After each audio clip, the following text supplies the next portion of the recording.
On today's episode of the Locked On Texans podcast, Senior Bowl draft talk. And who better to do that with than my man John Crumpler? It's going to be fun. We're talking football. We're talking draft. We're talking it all on today's show.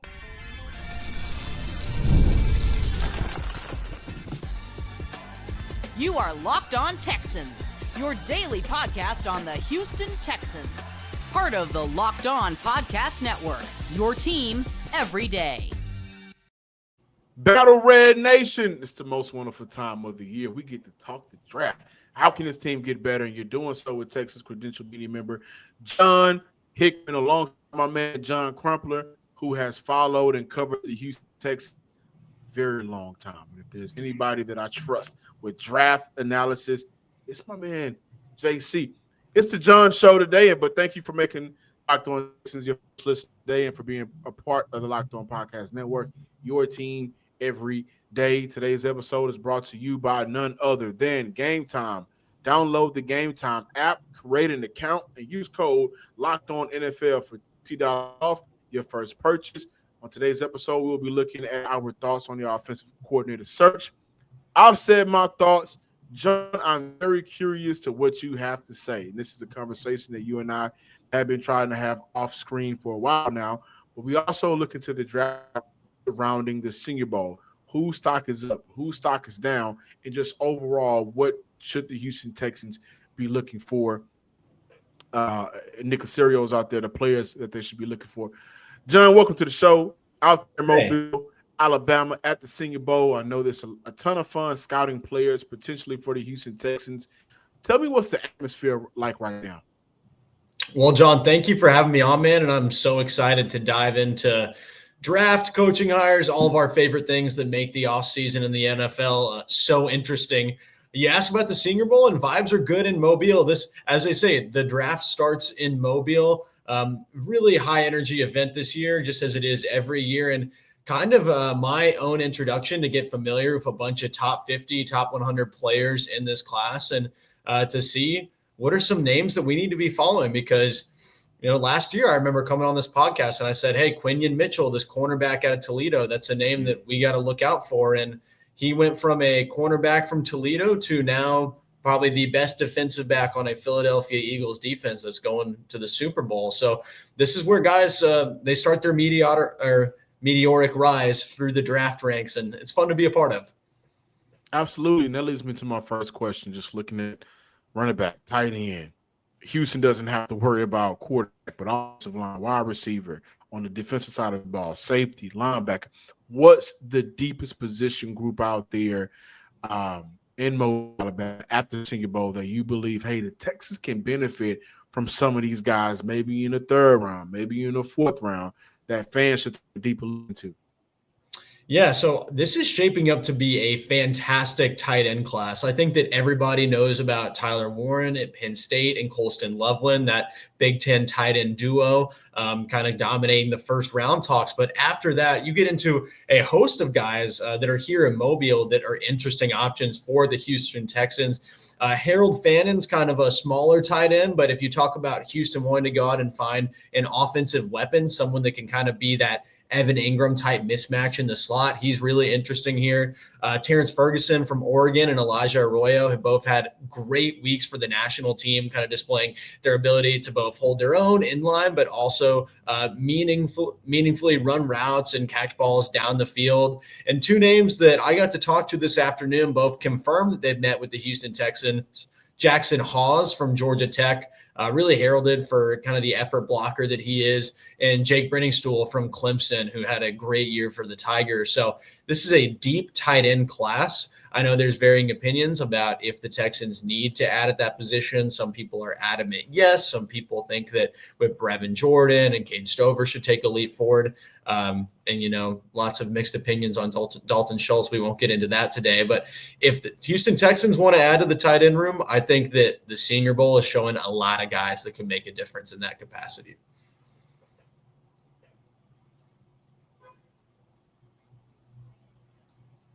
Hey, I think you're muted, man.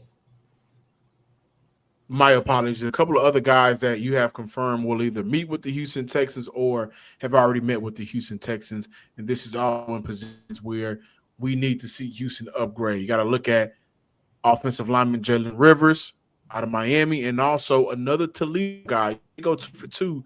Defensive lineman Darius Alexander, both confirmed that they met with the Houston Texans this week. What about those guys that if they do meet with Houston do they research on them, on those 2 players? Excuse me. What about those 2 guys? Should Houston fans know about? I think Rivers, he's from Miami. He's having an excellent week on the interior here. I think he's a day 2 guy, and we'll talk about this a little bit for just general guys that I think the Houston audience needs to be aware of. But it's a great draft to look at interior offensive line in the top 60 and the top 100. And I think Rivers is solidifying his status here in Mobile. And then, of course, Darius from Toledo. He's having a really nice week. Believe he's on the national team. Yeah, he's part of that national team group. They've got a couple guys. Different, really, they loaded the American roster. You've got Nolan there. You have, here, I want to make sure I've got this right. Yeah, Deion Walker, Walter Nolan there. I got to talk to TJ Sanders today. It's a loaded American team group. But I have been very impressed with Darius Alexander from Toledo, and I think he's a big guy that could come in and play the 3 tech or the 1 for them. Another name to look out for. Probably, I want to say he's probably late day 2 into day 3. I can't wait for us to talk about the offensive coordinator search, because whoever they bring in, I'm sure, hey, I like this guy. I really want us to scout this guy. So it's very important that the Houston Texans find their offensive coordinator. Even though they're doing a good job with a thorough search, find him and hire him soon. Houston has 6 picks this year currently as they sit. We know Nick Caserio likes to dibble and dab and trading back in some of those middle rounds. Is there a player worth trading up for that you've seen maybe into that 3rd round? Trading up back into day 2 to get another slice of the pie, essentially, from that top 100? Yes.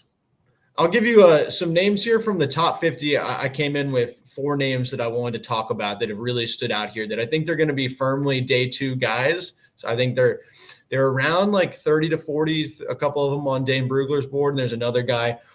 A late name that if it might be surprising if Houston went this route, but if they wanted to solidify the defensive back group and potentially, I don't know how they feel about their future at slot corner, or if they wanted to have some flexibility to move Lassiter inside with how he can play the run. Quincy Riley from Louisville is having an incredible week here. It was really fun to watch just how fluid his movements are individually.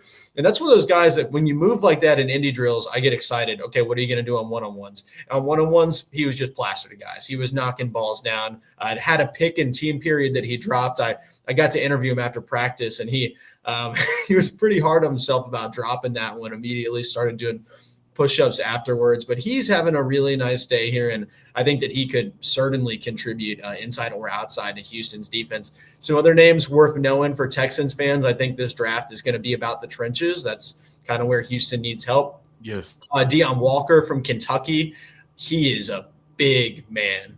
And if you talk about wanting to find a long-term solution for that one-tech defensive tackle, someone who can eat multiple blockers and allow the other guys in D'Amico Ryan's front to kind of shamelessly attack downhill, I think he's worth watching out for. Gray Zabel, it might be Zabel. He's had an excellent time here in Mobile. He's from North Dakota State.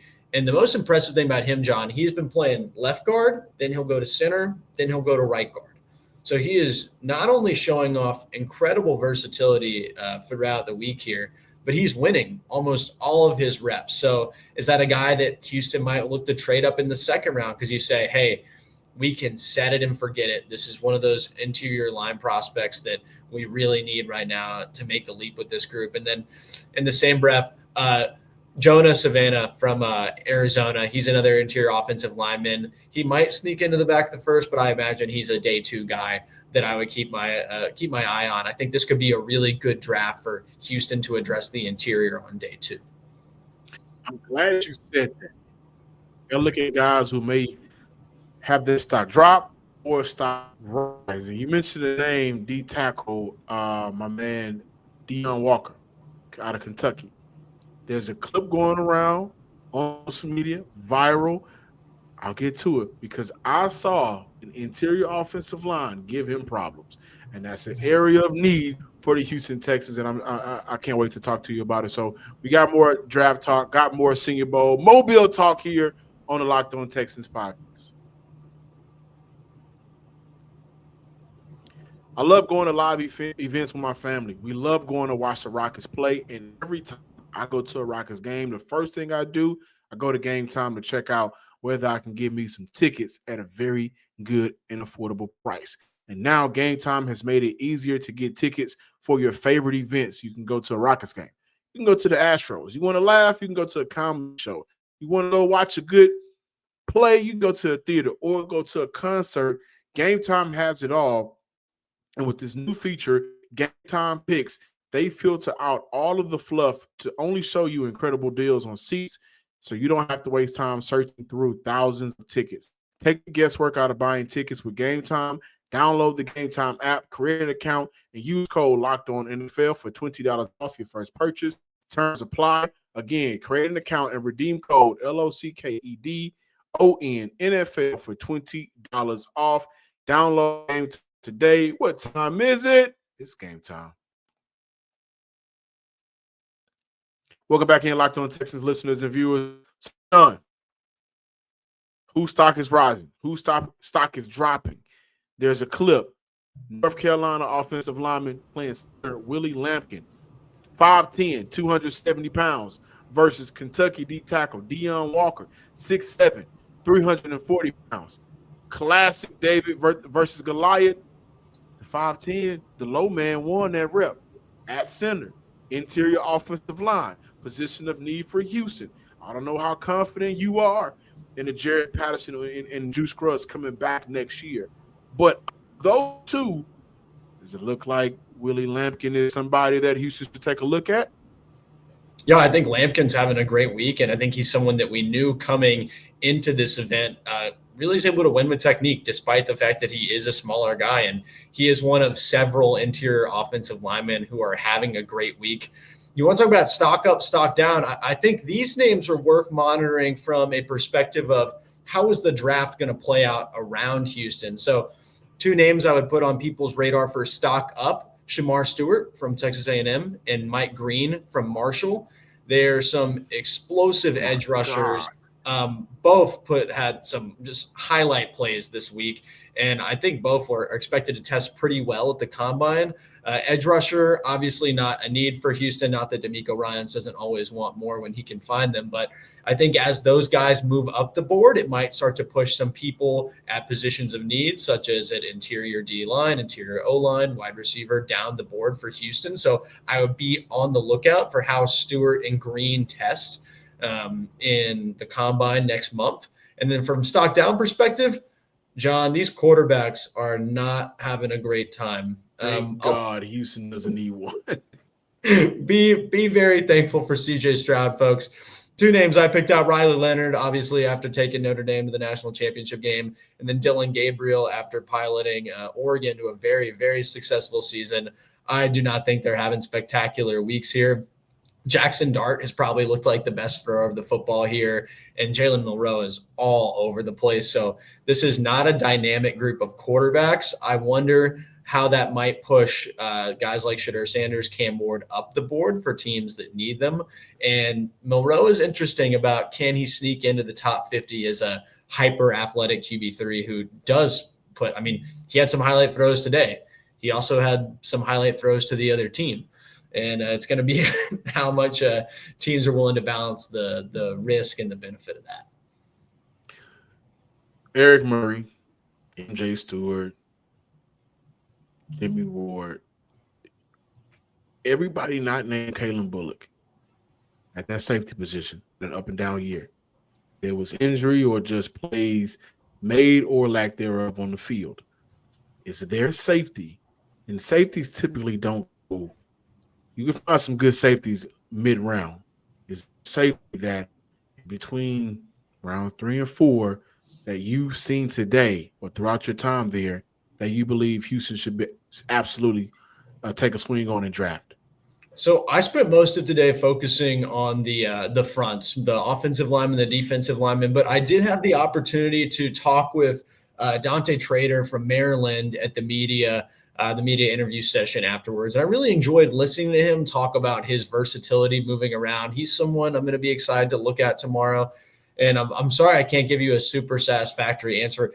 By all accounts, I think the secondaries had a fine week here. This kind of touches on the quarterback conversation there isn't really anyone here that's challenging them. You see a lot of checkdowns, which has made safety a bit more difficult to evaluate. It's guys often you'll see them work 1 to 2 they decide to check down. They're not a lot of arm talent that at least they're willing to risk things right now other than go balls. So safety is something I'll be looking out for, but no one that I have to point us towards at this time. With the glaring need at wide receiver and interior offensive line, which position should Houston prioritize in the first round to get the best player available? Yeah, so this is a fantastic question, and I think this circles back to all this interior offensive line talent that we're talking about here at the Senior Bowl. I think the Texans could be well positioned to pick up a guy in round 2 and round 3 and add them into a room that already has some young guys. And frankly, John, we can talk about this when we talk about the offensive coordinator position. I think rescuing Houston's offensive line might be more on the coaching staff than it's going to be bringing in any one rookie to fix this. So with that in mind and what this receiver group looks like at the top, I think I would lean taking a wide receiver at 25. And 2 names I keep looking at is, well, one, of course, Mika Ibuka, reuniting him with CJ Stroud, a guy who is willing to do a lot of the dirty work. He's a great move wide receiver, can kind of naturally fill some of the things that they wanted, some of the routes and assignments they wanted Tank Dell to fulfill in that offense. But another name, depending on who is hired at offensive coordinator, if you want a field structure, I'm looking at Texas and I'm looking at Golden and saying, hey, could we benefit from having a Jameson Williams type player that can stretch the field, and we build other things around that and take a little pressure off of Nico Collins from being our vertical threat. So I think I lean wide receiver at round 1 at this time if I had to take an offensive player there. John, I need your thoughts on the offensive coordinator search right now and just really your overall feeling with this organization right now. So we got more Texans talk on the way. John Hickman, John Crumpler, the John edition. You don't want to miss it. The big game is almost here. There's no better way to make it even more exciting than with Prize Picks, the best place for daily fantasy sports. With over 10 million members and billions in winnings awarded, Prize Picks makes it fun and simple to get in on the action. And here's how it works. You pick more or less on at least 2 player stat projections, and if you're right, you can win up to 1,000 times your cash. Prize Picks even has a free for a big game where Patrick Mahomes only needs to throw 1 yard to win. I mean, that's happening. We all trust and believe that's happening. Pair that with 1 more correct pick and you're cashing out. It's easy. It's easy. Make it easy. Download the app today and use code LOCKEDONNFL to get $50 instantly after you play your first $5 lineup. That's code LOCKEDONNFL for $50 instantly after you play your first $5 lineup. Prize Picks, run your game. Welcome back in, Locked On Texas listeners and viewers. All right, John. Draft stuff is out the window. We're done with that. No more Bobby Slowick. And by the way, if there was anybody beating their tables and probably praying to the football gods to get rid of Bobby Slowick for the Houston Texans, it wasn't this John. It was that John. And for half the year, even after the playoff game, proof was in the pudding. You broke it down extremely well on your Twitter page, on social media. So shout out to you for doing that. But he's gone. Now, the next offensive coordinator for the Houston Texans, fill in the blank, needs to do what? He needs to foundationally tear up and fix this offense. And what I mean is, people have a lot of different quarrels with Bobby Slowick, and they should. This was a bottom 10 offense, but this was a bottom 10 offense for things that go beyond the surface. This wasn't just, Bobby calls bad plays. I know people love to talk about play calling. That's been a big topic of conversation this week. This was an offense that did not have a functional running game. This was an offense that had fundamentally broken pass protection rules that were manipulated by the defense every single week. And this was an offense that did not really build their scheme and their identity around their players as much as, hey, Bobby has some ideas on the whiteboard and they're cool ideas and he's a smart guy. We should try to do them. So I think whoever comes in, it is going to be about having a cohesive vision for the offense around who is in the building right now, not the idea of who you eventually want in the building. And I think we kind of started to see some steps towards that in the playoff game, whether that was more gap runs and some of the combinations that Stroud likes to throw. But you need a guy that builds the whole ship around that. So that is what I am looking for, is who comes in and maximizes this talent with a cohesive vision. John, I've said for a while now, during this interview process, if I'm D'Amico and Caserio, and I'm sure Hannah and Cal McNair are sitting in on this, I wouldn't ask them about the future. My first question would be, what would you do with what we have right now? That would be my first question with any of these candidates that the Houston Texans are interviewing. And as it's right now, Texans QB coach Gerard Johnson, Bucks QB coach Thad Lewis, Syracuse offensive coordinator, and my favorite candidate right now, Jeff Nixon, Rams tight end coach and passing game coordinator, and your guy, Nick Caley. And also they have made it known that they'll interview Bill Lazor. And so of those guys, of that list of guys, who do you feel like gives the Houston Texans the best version of the offense in maximizing the strengths of this team as it's put there? Yeah, I look at Nick Caley. I look at Rams tight end coach Nick Caley, and there's a reason that he is one of the hottest names in this cycle. I believe 3 teams have requested to interview him. Obviously, the Houston Texans, the Bucks, and the Jets.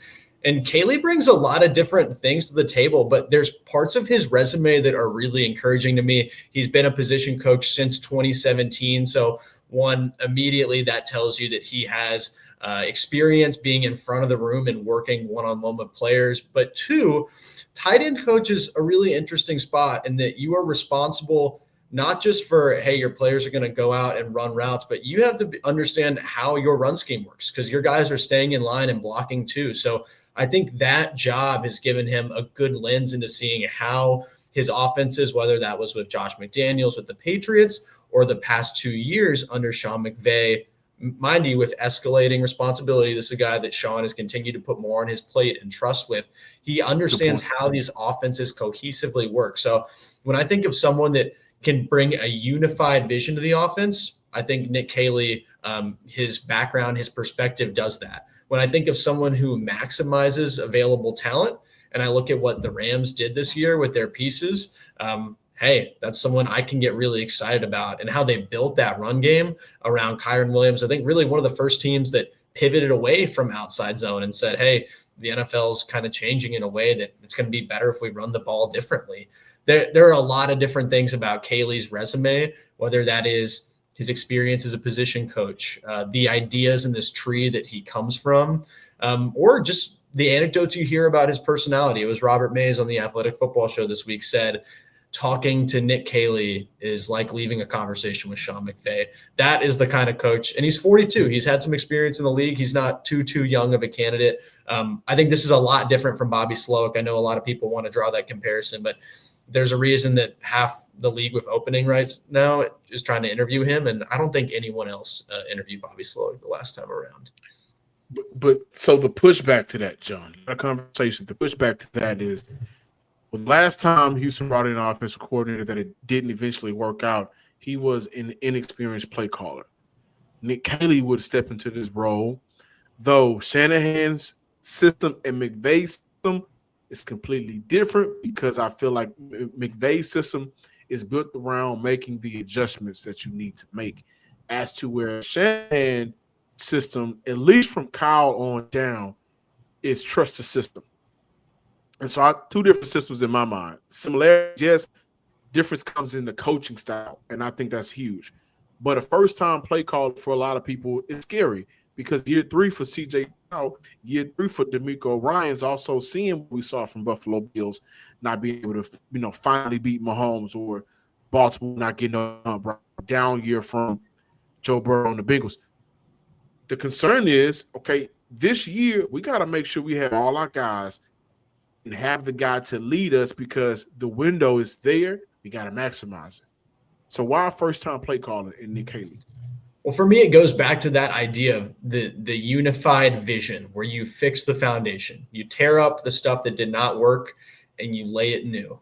And I think that I trust Caley in the background that he's coming from to put together that cohesive run game that is based on the talent that you have available, to bring in protection schemes that are built for modern NFL defenses. I think McVay is always been, and his staff, on the cutting edge of, hey, defenses are attacking us this way. We're going to be one of the first teams to provide potential solutions for that. Very much so for me with Caley, it's, hey, I think that your system, they'll run the ball really well. They'll protect CJ Stroud.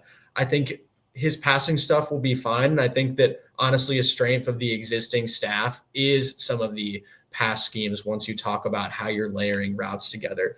So if the vision is good, if the foundation is good, and I was tweeting about this earlier, for Bobby, it was hard to be a play caller because you really wanted to run outside zone. Guess what? None of those plays were going to work because you didn't realize your personnel couldn't do it.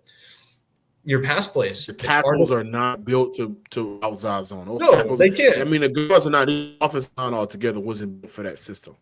Dude, it's amazing that he drew it up on the whiteboard, and I'm sure it looked amazing. I'm sure it's a great idea when you say it out loud, but then you have to say out loud, yeah, Titus Howard will beat Joe Mixon to the edge. He'll seal it, and we'll get – what?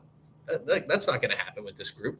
So I think that if everything cohesively works well, you take your lumps with figuring out play calling. And frankly, of the guys on this list that do have experience of play calling, they would already be NFL offensive coordinators or head coaches if they were elite at this. So what that's saying by the fact that they're available is either that their system is not adept for the NFL. I would have major concerns about bringing in Nixon, and obviously they led the FBS in passing last year. That's been the big talking point for him this week. But those wide hashes in college games and how you can throw the ball does not translate neatly, let alone what his run game looks like there. And college guys historically can have a very difficult time making their a lot simpler protection schemes you can get away with at the college level when you get to NFL defensive coordinators and how they want to push at that. So in my opinion, it's about optimizing the foundation and thinking that the play calling will work itself out, because if you got good players and you got good plays that maximize those players like Nico Collins, Joe Mixon, and CJ Stroud, I think you'll figure it out through 18 games. Why not Gerard Johnson, who's already in the building and knows CJ Stroud? Is it because if they were going to make a change, it should have been after the Detroit Lions game? Or like, why not go that route? Because I honestly believe, and we've talked about this, you need somebody fresh outside the building to like get rid of the funk that you don't want to carry over into year 3, which is a crucial year. Yeah, and that's part of why I think they could benefit from fresh voices, from fresh ideas in that building. Gerard, it sounds like he does really well when he interviews. This is a guy who is going to be an offensive coordinator candidate at some point. For me, it's the youth element with Gerard. I do think Caley has a bit more experience and a bit more exposure of carrying responsibility under different offensive systems. Gerard's coaching history really starts as a quality control coach in 2020, 2021, before being assistant quarterback coach in 2022, and finally quarterback coach full-time here in Houston. So I think it's a big leap for a guy that does not have a lot of coaching experience. I do think the trees that he's been under are very interesting. I'd be curious to see, can he pull back some of that gap stuff from the Frank Reich era, that when they were dominating with Jonathan Taylor and he was there, to kind of better fit how this offensive line needs to run the ball. But that's a lot to ask and a lot to bet on for a team that, like you said, the window is now. There's a huge impetus to win in 2025 immediately, and that is a lot for 36-year-old Gerard Taylor. I mean, my bad, Gerard Johnson. To end this off, new coordinator coming in, what is your expectations from that coordinator for his relationship for CJ Stroud? This is challenging. This is someone who needs to get along with CJ Stroud and amicably.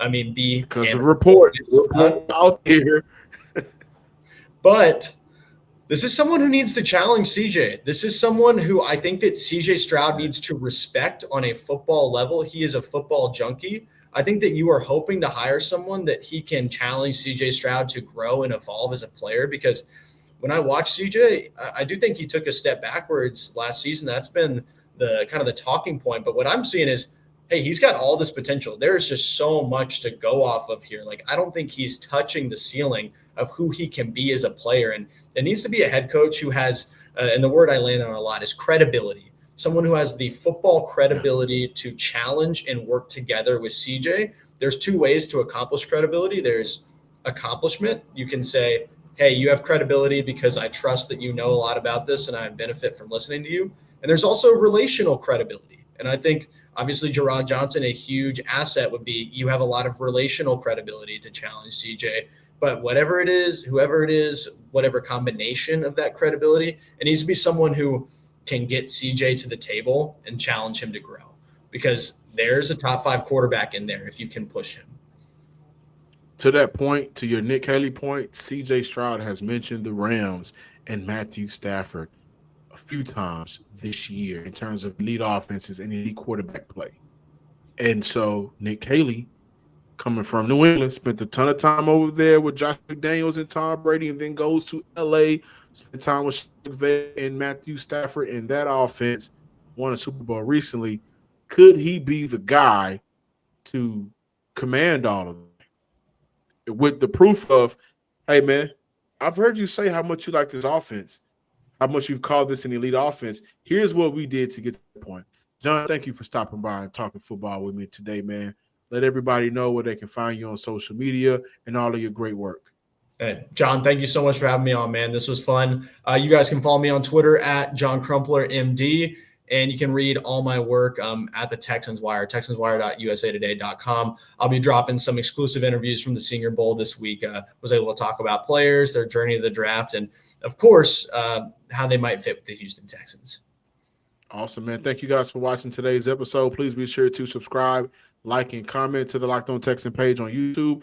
Wherever you listen to your podcast, follow me on Twitter at John_Hickman12. Until next time, ladies and gentlemen, peace.